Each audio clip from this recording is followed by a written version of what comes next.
नसीब में था नहीं प्यार, नहीं प्यार।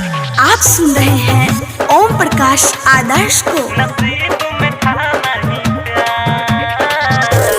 जिस पगली को दिल से चाहा उसने ही की है घात। तोड़ गई उम्मीद वो सारी, बदल गई जज्बात। नसीब में था नहीं प्यार, नसीब में था नहीं प्यार, नसीब में था नहीं प्यार, नसीब में था नहीं प्यार। बन गई जब किसी और की अमानत, करना क्या इंतजार।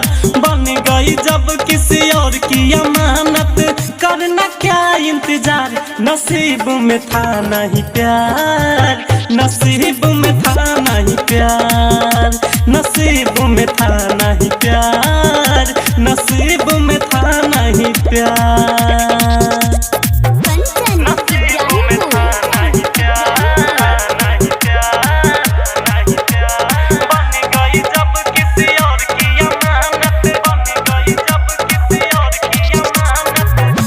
नसीब में था नहीं प्यार।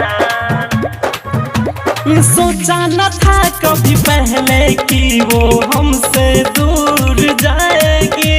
बीच सफर में छोड़ के किसी और का घर बसाएगी। उम्मीद का दिया जलाया था जिसने, उसने ही की है अनार। नसीब में था नहीं प्यार, नसीब में था नहीं प्यार, नसीब में था नहीं प्यार, नसीब में था नहीं प्यार। नसीब में था नहीं प्यार, नहीं प्यार, नहीं प्यार। बन गई जब किसी और की अमानत, बन गई जब किसी और की अमानत।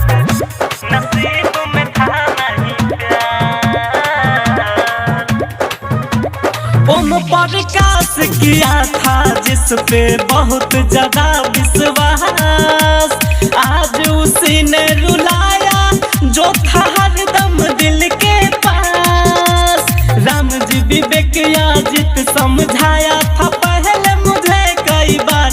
नसीब में था नहीं प्यार, नसीब में था नहीं प्यार, नसीब में था नहीं प्यार, नसीब में था नहीं प्यार। जिस पगली को दिल से चाहा उसने ही की है घात। तोड़ गई उम्मीद वो सारी, बदल गई जज्बात।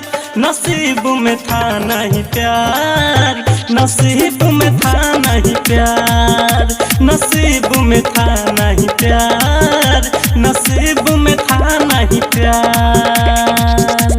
बन गई जब किसी और की अमानत, करना क्या इंतजार। बन गई जब किसी और की अमानत, करना क्या इंतजार। नसीब में था नहीं प्यार, नसीब में था नहीं प्यार, नसीब में था नहीं प्यार, नसीब में था नहीं प्यार। माँ गायत्री रिकॉर्डिंग स्टूडियो, राजापुर सोनी बाजार, सीतामढ़ी बिहार।